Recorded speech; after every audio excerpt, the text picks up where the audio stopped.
Hello, my name is Navjit K. Sohal, and today I'm going to talk about how my culture defines my existence here in Canada. And this is an asynchronous way of participating in this assessment, and I hope you enjoy this. So, a little bit introduction to being Punjabi, which is the culture I came from, where I come from, is at first a culture. This is a culture that brings out the colorful version of oneself, in a sense that due to how there are so many multiple ways of enjoying this culture, or like let's say applying this culture in your daily lives, it could actually make someone's life very colorful and very dynamic, in a sense that it allows one to enjoy themselves in a very, let's say, intellectual manner and even in an entertainment manner as well. And I'll explain more of that later on. Second is that a culture that practices open-heartedness and laughter. This could be happening through the traditions that we follow, or the things that we do, or the arts and crafts, or the dances, or any literature that might be part of our culture is actually, something that could make someone feel very delighted of experiencing one so at the end of the day. Third is that this is a culture that makes one live and enjoy in the present. Like what I mentioned a while ago, it also brings out like the colorful version of oneself, right? Which means that if one is able to enjoy the certain activities that we do in the culture, they're able to, let's say, give importance to the present that they're in, and they tend to reflect on how important and how, let's say, good it is for them to enjoy that present and to just own it as it is. Fourth, a culture that believes in optimism. In our culture, there's no such thing as, oh, that's not possible, because we tend to make everything seem possible, in a sense that we always try to uplift the morale of the people around us and even ourselves, just to make sure that, people are following, or people are not giving up on what they aspire to get, and that being optimistic, being hospitable, being humble is very important in our culture, as again our culture really defines happiness in a nutshell. And lastly, a culture that anyone can be part of. It doesn't mean if I say it's my culture, then only I, me as a Punjabi, can be part of it. Because as we can see in status quo, there are Canadians being part of this culture, and I'll show you more on later on. Like Canadians, Africans, or any other people belong to any background can still take part in this culture, can still enjoy this in a very wonderful way. And that's the real beauty of this culture, is that it's very inclusive, and it is very open and objective in terms of like allowing everyone to be part of it and to enjoy it, and not to feel like they're foreign in this culture. So moving on, perks of being a Punjabi. First is a cuisine that we have. It's very delightful, and it's very, let's say, there are tons of varieties. Second are the traditions, and third are the historical places in the certain region that it came from. So, firstly, the cuisine. The cuisine of Punjab has great variety of mouth-watering vegetarian as well as non-vegetarian dishes. In Punjab, home cooking is different from the restaurant cooking style. At the restaurants, use desi ghee, butter, and cream to make the food lip smacking and finger licking. On the other hand, at home, people prefer using sunflower oil or some other refined oil for cooking, with the basic idea of making the food low in fat content.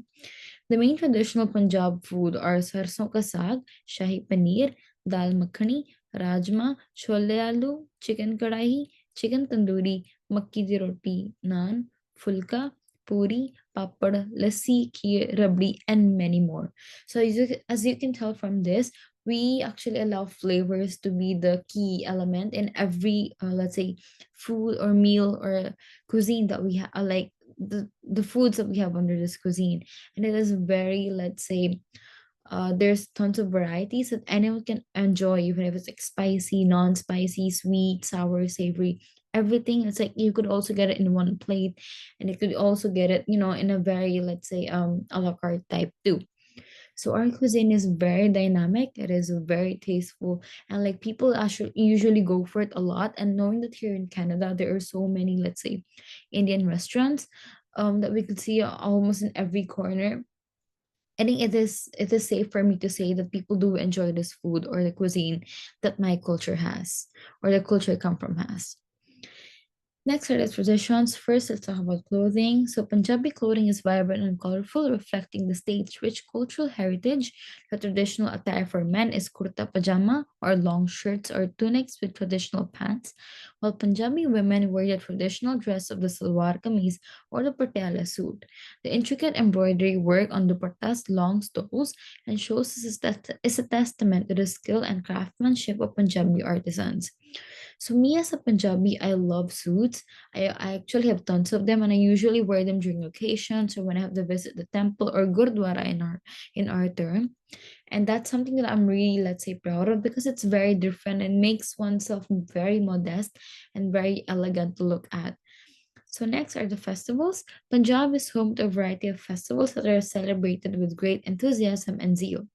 The winter festival of Lodi is marked by bonfires, traditional food, and music.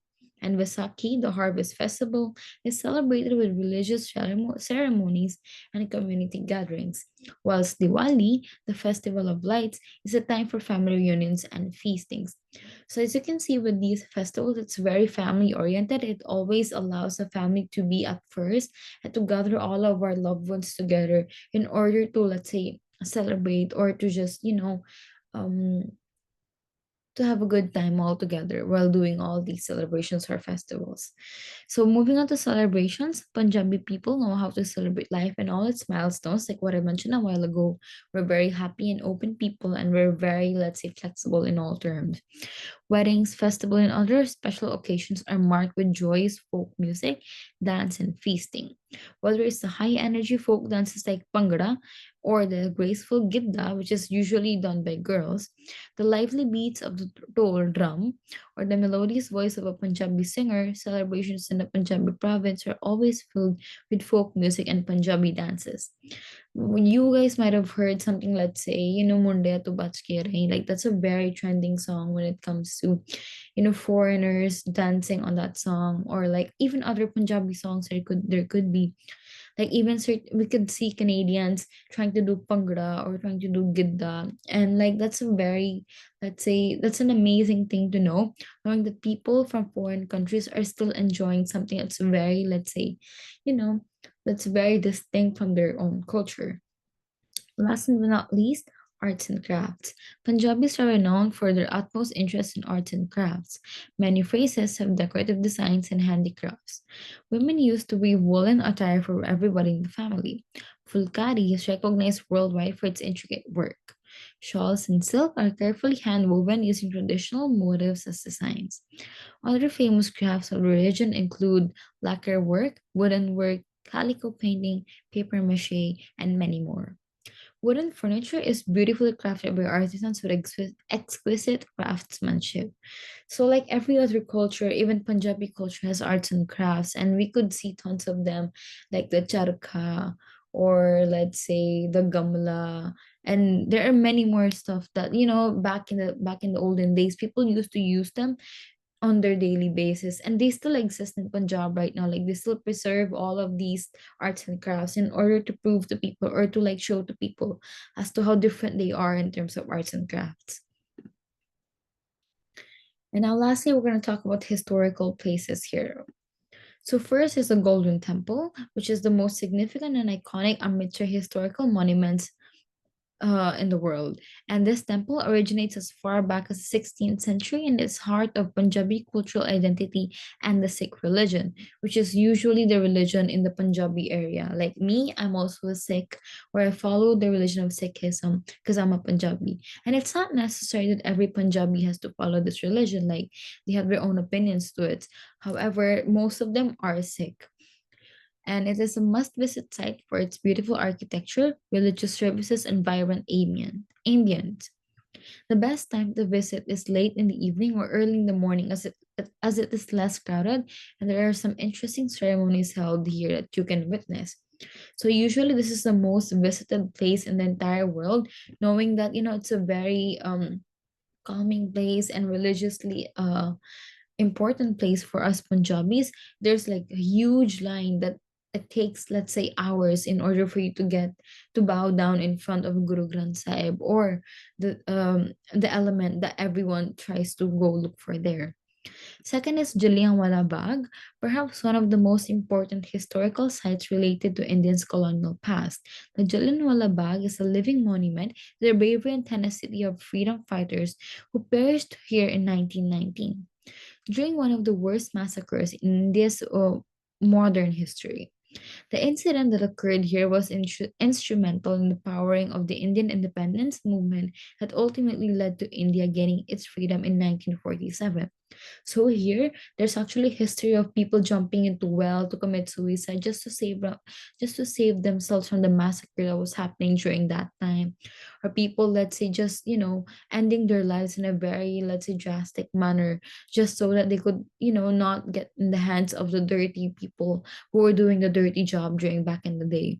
So this one is a very sentimental place, and it also plays a huge role in the history of Punjab and Punjabis in general. Lastly, Maharaja Ranjit Singh Museum. This is an interesting and important museum to visit, especially if you want to know more about one of the greatest leaders of Punjab and one of the most revered warriors in the world. The museum is made inside the summer palace of Maharaja Ranjit Singh and stores many important authentic artifacts and tell a fascinating story. So usually if you really want to have a look on how the history occurred back in the days in Punjab or during with Punjabi people, I think this museum is the way to go as it shows or it has preserved all those elements, and it also shows a very, let's say, story that could make us realize as to what really happened during back in the day when there were, let's say, when there were like invasions or other massacres that could have occurred, and how Punjabis or how the people of Maharaja Ranjit Singh's era actually fought against those things. So, what is the relevance of all this in Canada? First, it is compatible with existing Canadian culture. As we can see here in Canada, like many foreigners, many Canadians are, let's say, are like very open or very appreciative of the culture that we bring here in the Canada, like let's say the dances or the religion that we come from, or even little practices like bowing down, using your hands to like greet someone, or to just have like to help people in need in general. So I think the Punjabi culture is very compatible with the Western culture in a sense that it is very open, and it allows everyone to have a sense of belongingness and not just to exclude anyone just because of the background that they come from. Second is it is very easy to adopt to. So we can see many, let's say, Canadian girls or foreigners doing Pangra, Gidda, learning Punjabi, and even like, converting their religion to Sikhism. And that is something that's very relevant in the sense that it makes this country more diverse, that it allows us to see as to how every culture could coexist in one place, no matter what their background is. So Punjabi culture, it is very easy to adopt to, definitely, because we can see many people, because again, at the end of the day, this culture allows them to enjoy themselves in a very, let's say, decent manner. So to say that, it is a very dynamic culture, I think everyone can be a part of it, and it's very flexible for everyone to actually take part of. Lastly, it allows the culture to have a spotlight. So Canada is a very progressive country, and and this is this is a very convenient country for one to have their spotlight in, because again, the people here are very open-minded, they're very accepting, they're very welcoming. So obviously if the culture like Punjabi culture is being, let's say, shed light upon, then people are going to appreciate it, people are going to give some importance to it, because again, it is something very different compared to the culture here in Canada, although it might have some similarities, like as to how it's very open and flexible. There are still some distinct features of the Punjabi culture that allows for it to have a spotlight, like, which is why we can see Justin Trudeau, joining all these Punjabi people in their, let's say, gatherings or other stuff that Canadians actually do enjoy when it comes to Punjabi culture and how it is being applied here in Canada. So that would be all for today. I hope you enjoyed and learned something about my culture and how I could actually use it or apply it here in Canada without worrying of the judgments that I might get from people. Thank you for watching and hope to see you soon. And these are the resources, by the way, that wherein I got some of the information from and that I used in this PowerPoint. Thank you.